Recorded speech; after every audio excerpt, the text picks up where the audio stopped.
नमस्कार, मैं भरत आपका स्वागत करता हूं डीएनवी झारखंड में। आज जानते हैं झारखंड की प्रमुख खबरों के बारे में। इससे पहले आपसे छोटी सी निवेदन है, अगर आप इस चैनल पर नए हैं तो चैनल को सब्सक्राइब कर ले और बेल आइकन को प्रेस कर ले ताकि झारखंड की खबरों की अपडेट आप तक पहुंचता रहे। तो चलिए शुरू करते हैं आज की पहली और बड़ी खबर से। भाजपा का आरोप, नियोजन नीति पर 4 दिनों से हम जवाब मांग रहे हैं, आखिर सीएम बोल क्यों नहीं रहे। दरअसल आपको बता दें कि नियोजन नीति पर मुख्यमंत्री के जवाब और 60-40 ना चल तो लिखी टी शर्ट पर विपक्ष और सत्ता पक्ष के विधायकों ने बुधवार को विधानसभा में जबरदस्त हंगामा किया। भोजन अवकाश के पूर्व और उसके बाद दोनों कालों में हंगामा होता रहा। लगातार तीसरे दिन प्रश्नकाल बाधित रहा। स्पीकर रविंद्रनाथ महतो को 4 बार सदन की कार्रवाई स्थगित करनी पड़ी। भाजपा विधायकों ने स्पीकर से कहा कि वे लोग नियोजन नीति पर पिछले 4 दिनों से मुख्यमंत्री से जवाब मांग रहे हैं। सीएम सदन में रहते भी है, बावजूद इसके वे बोल क्यों नहीं रहे। स्पीकर ने कहा कि यह सदन के नेता का विशेष अधिकार है, आसन उन्हें जवाब देने के लिए बाध्य नहीं कर सकता। वे स्वयं बोलना चाहते हैं तो बोल सकते हैं। स्पीकर के जवाब से असंतुष्ट विपक्ष के विधायकों ने खूब हंगामा किया। वे वेल में आकर सरकार के खिलाफ नारे लगाने लगे।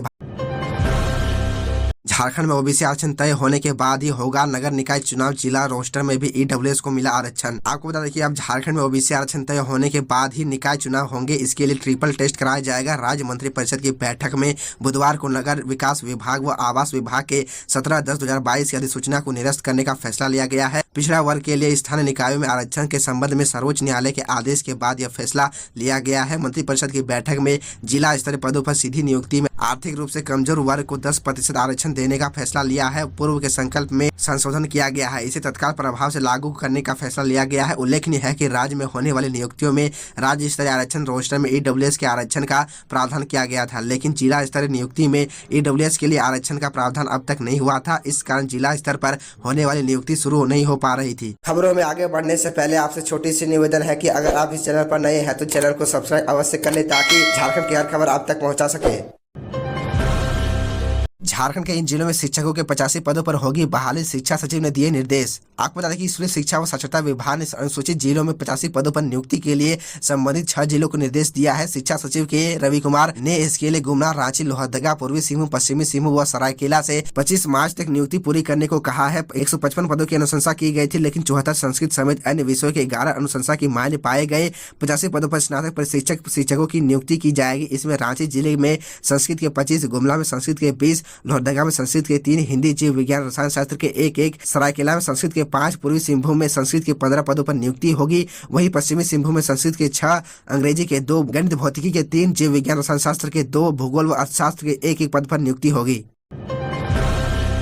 सीएम हेमंत सोरेन की अध्यक्षता में हुई बैठक में मेडिकल प्रोटेक्शन बिल सहित 40 प्रस्तावों को मंजूरी। आपको बता दें कि मुख्यमंत्री हेमंत सोरेन की अध्यक्षता में बुधवार को हुई कैबिनेट की बैठक में चिकित्सा सेवा संस्थान निवारण विधेयक 2023 को मंजूरी दे दी गई। बैठक में 40 प्रस्ताव पर मुहर लगी। इसके साथ ही पंडरा काके पथ को 4 लेन करने की मंजूरी मिली। सुप्रीम कोर्ट की एसएलपी के आलोक में नगर पालिका निर्वाचन 2023 से संबंधित अधिसूचना रद्द कर दी गई। सुप्रीम कोर्ट ने पिछड़ा आरक्षण ट्रिपल टेस्ट के आधार पर देने की बात कही थी। ऐसे में सरकार ने निकाय चुनाव से संबंधित अधिसूचना 17 अक्टूबर 2022 को जारी की थी। कैबिनेट ने झारखंड नगर पालिका संपत्ति कर निर्धारण संग्रहालय व वसूली नियमावली 2022 के नियम 4 व 6 में संशोधन कर होल्डिंग वसूली के फॉर्मूले में बदलाव की मंजूरी दी है।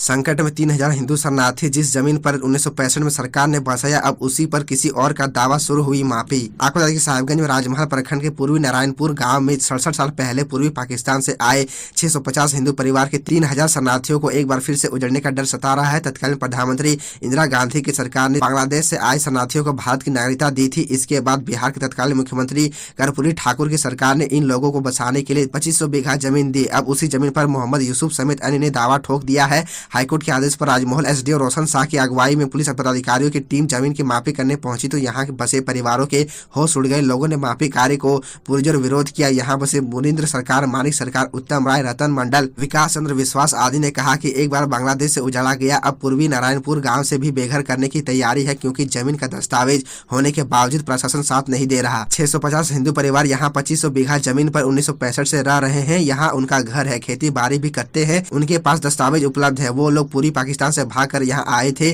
तत्कालीन सरकार ने उनको यहाँ बसाया था। 1971 में उन्हें नागरिकता मिली थी।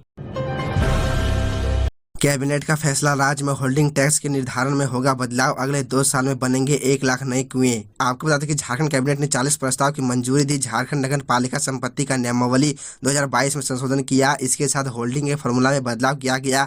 अब एक प्रमंडल में जितने भी नगर निकाय है उसमें जो संपत्ति का दर का औसत निकालकर होल्डिंग टैक्स का निर्धारण होगा। वहीं बिना लाभ हानि के चल रहे शैक्षणिक संस्थानों को अब मात्र 25% होल्डिंग टैक्स देना होगा। कोचिंग संस्थान इसका लाभ नहीं मिलेगा। 75% होल्डिंग टैक्स माफ होगा।